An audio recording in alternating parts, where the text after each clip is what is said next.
जय श्री राम। श्री रामचरितमानस बालकांड। तप बल शंभु करहि संहारा, तपते अगमन कछु संसारा। तप के ही बल से रुद्र संहार करते हैं। संसार में कोई ऐसी वस्तु नहीं जो तप से न मिल सके। यह सुनकर राजा को बड़ा अनुराग हुआ। तब वह तपस्वी पुरानी कथाएं कहने लगा। कर्म, धर्म और अनेक प्रकार के इतिहास कहकर वह वैराग्य और ज्ञान का निरूपण करने लगा। सृष्टि की उत्पत्ति, पालन, स्थिति और संहार, प्रलय की अपार आश्चर्य भरी कथाएं उसने विस्तार से कही। राजा सुनकर उस तपस्वी के वश में हो गया और तब वह उसे अपना नाम बताने लगा। तपस्वी ने कहा, राजन, मैं तुमको जानता हूं। तुमने कपट किया, वह मुझे अच्छा लगा। सुनो मैं ईस असी नीति जह तह नाम न कहि नृप, मोहित ही पर अति प्रीति सोई, चतुरता बिचारी तब। हे राजन सुनो, ऐसी नीति है कि राजा लोग जहां तहां अपना नाम नहीं कहते। तुम्हारी वही चतुराई समझकर तुम पर मेरा बड़ा प्रेम हो गया। तुम्हारा नाम प्रताप बानु है।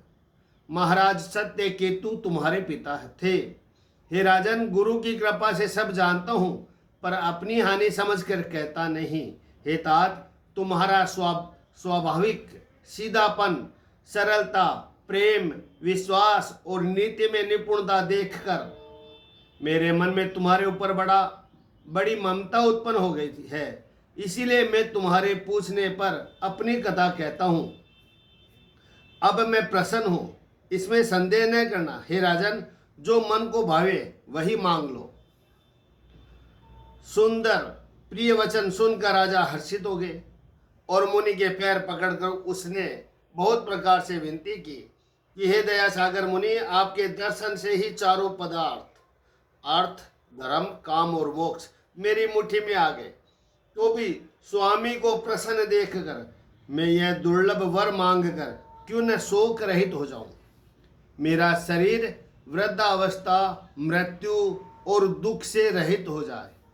मुझे युद्ध में कोई जीत न सके और पृथ्वी पर मेरा 100 कल्प तक एक छत्र अकटंक राज्य हो। तपस्वी ने कहा, हे राजन, ऐसा ही हो, पर यह बात कठिन है, उसे भी सुन लो। पर एक बात कठिन है, उससे भी सुन लो। कालहु तु पद नायहि सीसा, एक विप्र कुल छाड़ी महिषा।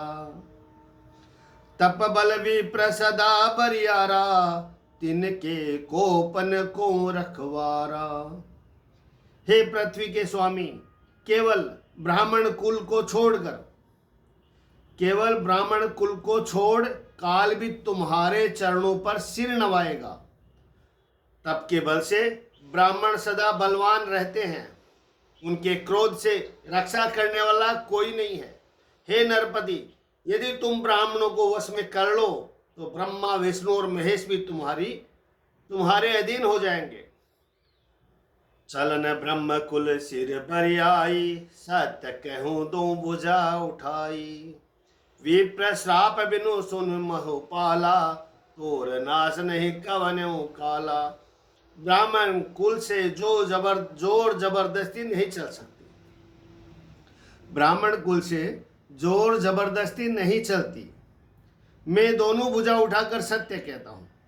हे राजन सुनो, ब्राह्मणों के श्राप बिना तुम्हारा नाश किसी काल में नहीं होगा।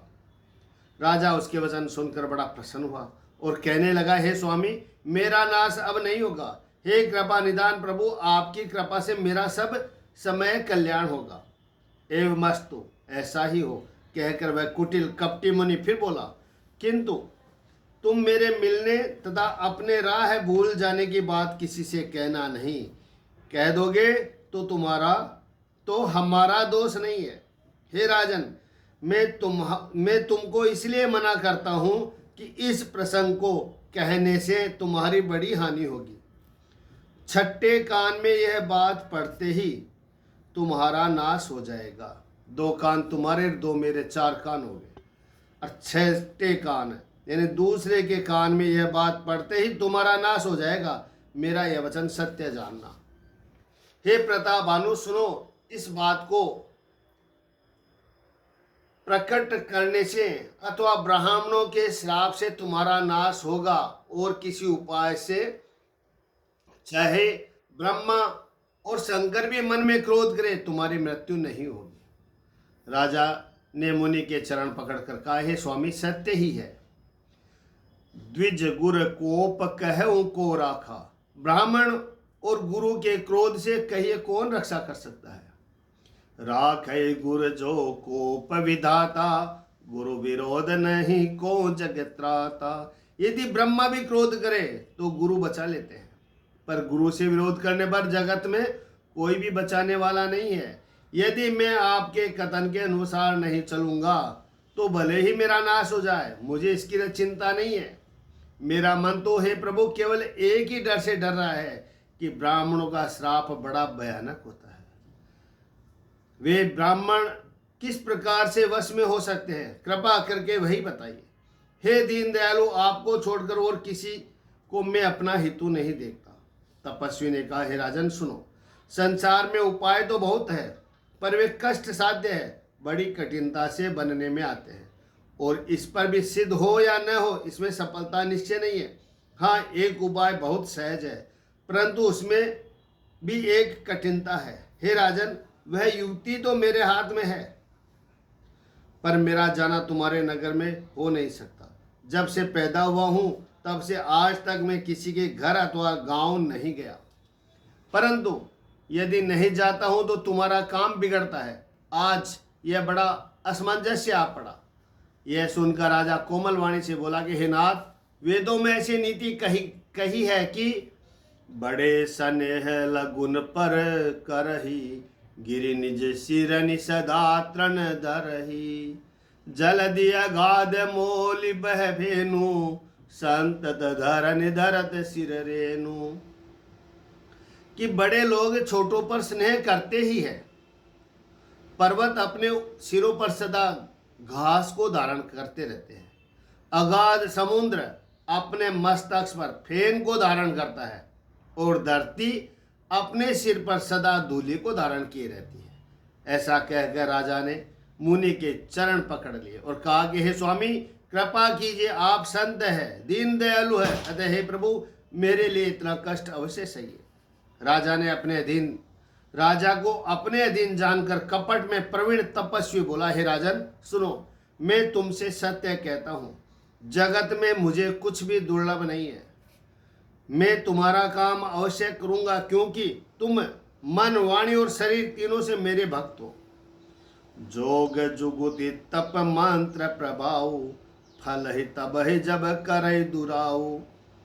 पर योग, युक्ति, तप और मंत्र का प्रभाव तभी फलीभूत होता है जब वे छिपा कर किए जाते हैं। हे नरपति, मैं यदि रसोई बनाऊं और तुम उसे परोसो और मुझे कोई जानने न पावे, तो उससे अन्न को जो जो खाएगा सो तुम्हारा आज्ञाकारी बन जाएगा।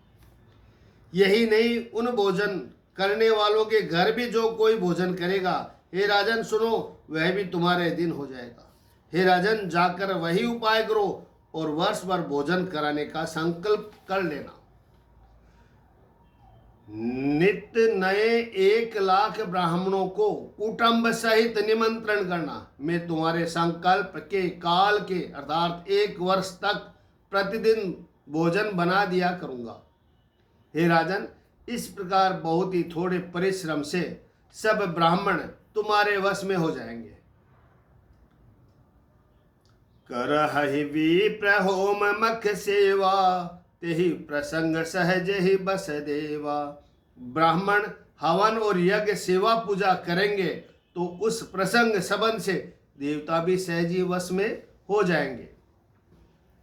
मैं एक और पहचान तुमको बताई देता हूं कि मैं इस रूप में कभी ना आऊंगा। हे राजन, मैं अपनी माया से तुम्हारे पुरोहित को हर लाऊंगा, तब के बल से उसे अपने सम्मान बनाकर 1 वर्ष तक यहाँ रखूंगा। और हे राजन सुनो, मैं उसका रूप बनाकर उस सब प्रकार से तुम्हारा काम सिद्ध करूंगा। हे राजन, रात बहुत बीत गई है, अब सो जाओ।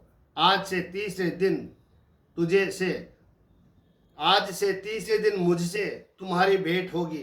तब के बल से मैं घोड़े सहित तुमको सोते ही घर पहुंचा दूंगा।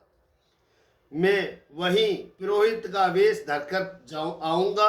जब एकांत में तुमको बुलाकर सब कथा सुनाऊंगा, तब तुम मुझे पहचान लेना। राजा ने आज्ञा मानकर शयन किया और वह कपट ज्ञानी आसन पर जा बैठा। राजा थका था, उसे खूब गहरी नींद आ गई, पर वह कपटी कैसे सोता, उसे तो बहुत चिंता हो रही थी। उस समय वहां काल केतु राक्षस आया, जिसने सुअर बनकर राजा को भटकाया था। वह तपस्वी राजा का बड़ा मित्र था। वह कौन? काल केतु राक्षस, जो तपस्वी राजा था, उसका बड़ा मित्र था। खूब छल प्रपंच जानता था। उसके 100 पुत्र और 10 भाई थे, जो बड़े दुष्ट, किसी से न जीते जाने वाले और देवताओं को दुख देने वाले थे। प्रथम ही भूप समर सब मारे, वे प्रसंत सुर देखी दुखारे। ब्राह्मणों, संतों और देवताओं को दुख देखकर, ब्राह्मणों, संतों और देवताओं को दुखी देखकर राजा ने उन सबको पहले ही युद्ध में मार डाला था। उस दुष्ट ने पिछला वैर याद करके तपस्वी राजा से मिलकर सलाह विचार कर षड्यंत्र किया और जिस प्रकार शत्रु का नाश हो वही उपाय रचा। भाविवश राजा प्रताप भानु कुछ भी न समझ सका। रिपु तेजसी अकेलपि लघु करी गण्य नेता हो। अजहु देत दुख रबि ससही, सिर अवशेषित राहु। तेजस्वी शत्रु अकेला भी हो तो भी उसे छोटा नहीं समझना चाहिए। जिसका सिर मात्र बचा था, वह राहु आज तक सूर्य चंद्रमा को दुख देता है। जय सिया राम।